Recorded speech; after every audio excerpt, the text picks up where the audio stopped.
Bonsoir à toutes et à tous et bienvenue dans cette édition du journal. 6e édition du Salon des banques et des petites et moyennes entreprises de l'UEMOA. L'événement a eu lieu à Cotonou. Il s'agit d'une rencontre d'échange entre les différents acteurs afin de stimuler la croissance économique. Booster l'économie nationale grâce à l'agriculture, c'est l'objectif des autorités béninoises. Elles viennent de lancer 2 plateformes au profit des acteurs économiques et agricoles.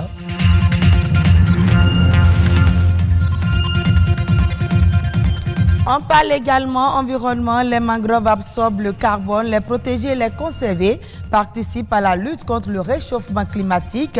En quoi sont-elles utiles pour l'écosystème? Un spécialiste nous éclaire.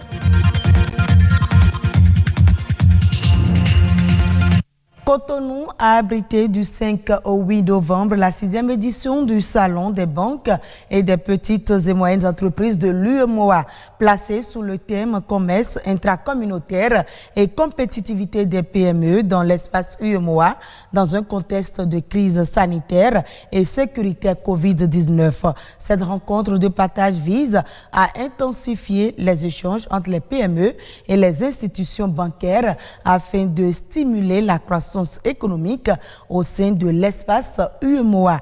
François Zissou et Ulvaeus Balogun pour plus de détails. Une plateforme annuelle et tournante pour permettre aux petites et moyennes entreprises de l'espace UEMOA de passer en revue leurs difficultés. Difficultés liées à la gouvernance, à l'accès au financement et au marché.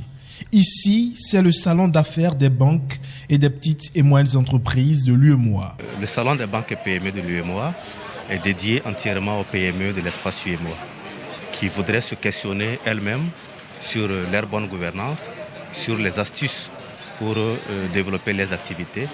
Mais pour cette année particulièrement, c'est pour développer le commerce intracommunautaire et aussi chercher à être compétitif.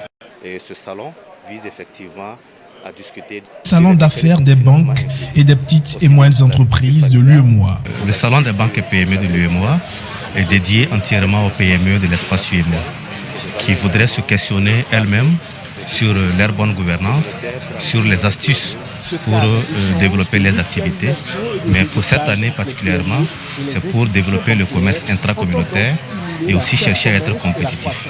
Et ce salon vise effectivement à discuter salon d'affaires des banques et l'ensemble de leurs partenaires, dont les banques et les autres structures d'accompagnement, les SFD et éventuellement même les États. Parce que le rôle du salon, c'est d'apporter aussi des réponses aux questions que nos gouvernements se posent sur comment accompagner les PME de notre espace UEMOA. Et vous savez que nous sommes dans un contexte de crise sécuritaire particulièrement, et les PME peuvent apporter des solutions aussi bien aux États, mais aux institutions communautaires. Face à la Covid-19, le commerce intracommunautaire apparaît comme une solution pour la compétitivité des PME. Il faut noter qu'aujourd'hui, l'Afrique a tous les atouts pour se développer. Mais malheureusement, nous avons constaté que le développement et la coopération entre les PME du Sud, elle se fait difficilement. Et nous pensons que ce salon peut stimuler ce développement intracommunautaire et amener une PME de notre pays à développer ses relations avec d'autres. Et surtout que nous savons que le numérique permet aujourd'hui de travailler à distance. Nous pensons que ça peut permettre aux PME de partager les bonnes pratiques, mais aussi de saisir les opportunités de coopération sud-sud. Ainsi, pour garantir leur compétitivité, les banques et les PME sont appelées à intensifier les échanges sur des projets innovants, gage de la croissance économique au sein de l'espace UEMOA. L'agriculture est aujourd'hui l'un des secteurs sur lesquels le développement et la croissance de l'Afrique reposent. Le Bénin n'en fait pas exception et les gouvernants misent sur ce secteur pour booster l'économie nationale. C'est pour cette raison que la phase 2 du programme Approche communale pour un marché agricole, ACMA 2, a lancé 2 plateformes au profit des acteurs économiques et agricoles du Bénin. Daniel Sosa et Bénédicte Posso pour le reportage. Comment innover pour l'agriculture béninoise? Cette problématique, chère aux acteurs du secteur agricole, les a poussés à mettre en place le programme dénommé Approche communale pour le marché agricole au Bénin, phase 2. Un programme dont l'ambition est de mettre en avant les solutions technologiques et innovantes favorables à l'éclosion de l'agriculture au Bénin. La finalité du programme est de contribuer à l'amélioration de la sécurité alimentaire et nutritionnelle des populations rurales à travers l'accroissement des revenus des acteurs économiques directs, producteurs, productrices, transformateurs, transformatrices et des commerçants et commerçantes. Des pôles d'entreprises agricoles avec un accent particulier sur les femmes et les jeunes dans 28 communes réparties dans les départements de l'Ouémé, du Plateau, du Zou et des Collines. Et pour arriver à ces étapes, 2 plateformes ont été officiellement lancées. Le système d'information sur les marchés agricoles SIM et le système d'information et de la formation technique SIFT.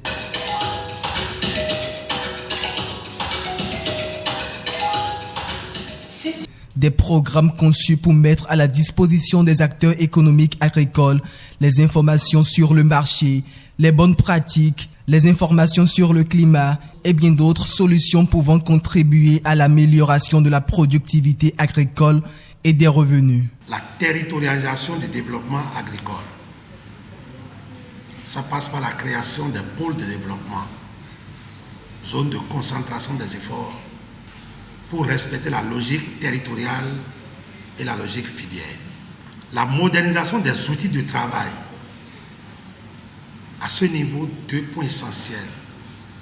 La mécanisation et la digitalisation. La facilitation de l'accès aux semences, intrants et marchés pour la promotion de nouvelles filières agricoles. Vous comprenez pourquoi ACMA 2 a des raisons d'être absolument en contact avec le ministère en charge de l'agriculture. C'est donc avec beaucoup d'intérêt que mes équipes et moi-même avons accueilli cette initiative du programme ACMA 2, financée par l'ambassade du Royaume des Pays-Bas près de Bénin. Des dispositifs technologiques qui permettront de booster l'agriculture béninoise, laquelle occupe 28% du produit intérieur brut et 77% des exportations en 2019 selon l'INSAE. Une place de choix dans la croissance du Bénin. Je l'annonçais dans les titres, caractéristiques des zones tropicales humides bercées par les marées. Les mangroves sont une niche écologique, mais elles sont souvent défrichées pour aider à construire des bassins à crevettes ou servir de bois de chauffage. Aujourd'hui, les mangroves encore mal connues peuvent être mal considérées et vues comme des lieux sans intérêt. Pourtant, le tourisme balnéaire dans les mangroves est une source de valeur ajoutée au développement local. Ebenezer Arwandinou, expert en mangroves, nous parle ici de l'importance des mangroves pour l'écosystème. Ici, nous sommes en face de l'espèce Avicennia germinans. C'est l'une des espèces phares de mangroves. Et c'est une espèce indicatrice de salinité dans un milieu. Quand vous voyez ça dans la mangrove, vous pouvez être sûr que la salinité est élevée à ce niveau. Et c'est ça qui guide même les femmes quand elles veulent faire le sel. C'est dans ces milieux-là que ces femmes identifient ces arbres et c'est là qu'elles raclent le sol pour pouvoir faire le sel. Donc c'est une espèce très importante pour les populations. Elles aiment ça. Et quand vous voulez faire un reboisement à succès, il faut forcément associer cette espèce-là. Et ne pas faire que l'autre espèce qui est le Rhizophora racemosa qui est facile à planter. Ici, nous avons fait la pépinière où on a récolté les graines, on les a mis dans des sachets et il y a eu un suivi. Déjà, nous avons 4 feuilles. Là, ça veut dire que c'est prêt. On peut aller remettre ça, enfin, on peut aller faire le reboisement avec. On essaye de recréer l'écosystème qu'il y avait pour que de façon durable nous puissions nous projeter dans le développement. Je crois que c'est dès le bas âge qu'il faut reformater le citoyen de demain qui va comprendre que les zones humides ne constituent pas un dépotoir mais une richesse qu'il faut protéger et préserver. Je crois que les enfants sont les mieux placés pour prendre cet héritage-là. Nous sommes les défenseurs de la mangrove. Suivons à présent les autres faits marquants de l'actualité nationale en bref et en images. La nation en bref, c'est avec Ulvaeus Balogun.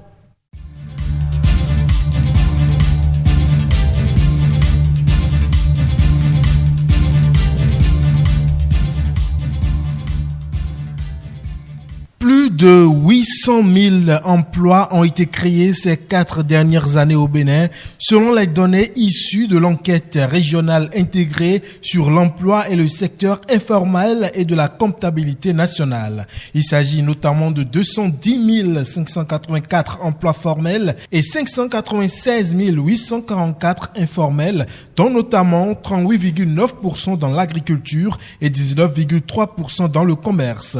Des recrutements effectués dans les secteurs comme l'agriculture avec le développement des filières coton, ananas et anacarde. L'enseignement, la construction des infrastructures routières, des marchés et des logements sociaux ainsi que le secteur de l'assainissement et de l'hygiène de base sont également les secteurs qui ont permis la création d'autant d'emplois durant les 4 mois. Des chiffres qui sont illustratifs de la politique de l'emploi déployée par le gouvernement. 5 nouvelles localités rurales des départements de l'Ouémé et du Plateau seront bientôt raccordées au réseau électrique de la Société béninoise d'énergie électrique SBEE. Les travaux de réalisation des ouvrages d'électrification ont été lancés sur les différents sites vendredi 6 novembre dernier par le ministre de l'Énergie Jean-Claude Oussou. Chacun des 5 ouvrages est prévu pour impacter 20 ménages pour une population de 1200 personnes. Les travaux vont durer 4 mois. Les compteurs seront posés aux demandeurs au prix promotionnel de 50 000 francs CFA au lieu de 90 000 actuellement en vigueur à la SBEE.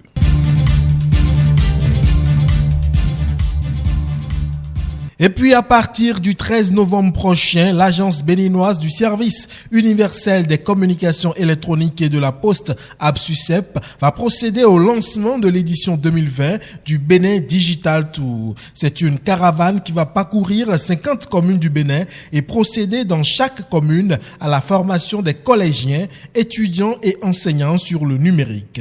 Les agents de l'administration publique, le personnel des ONG, les commerçants, les artisans et les autres entrepreneurs seront également formés au niveau des points numériques communautaires. Les activités du Bénin Digital Tour 2020 sont regroupées en 2 phases, à savoir les formations et le cybercentre mobile. Elles prendront fin le 31 décembre prochain.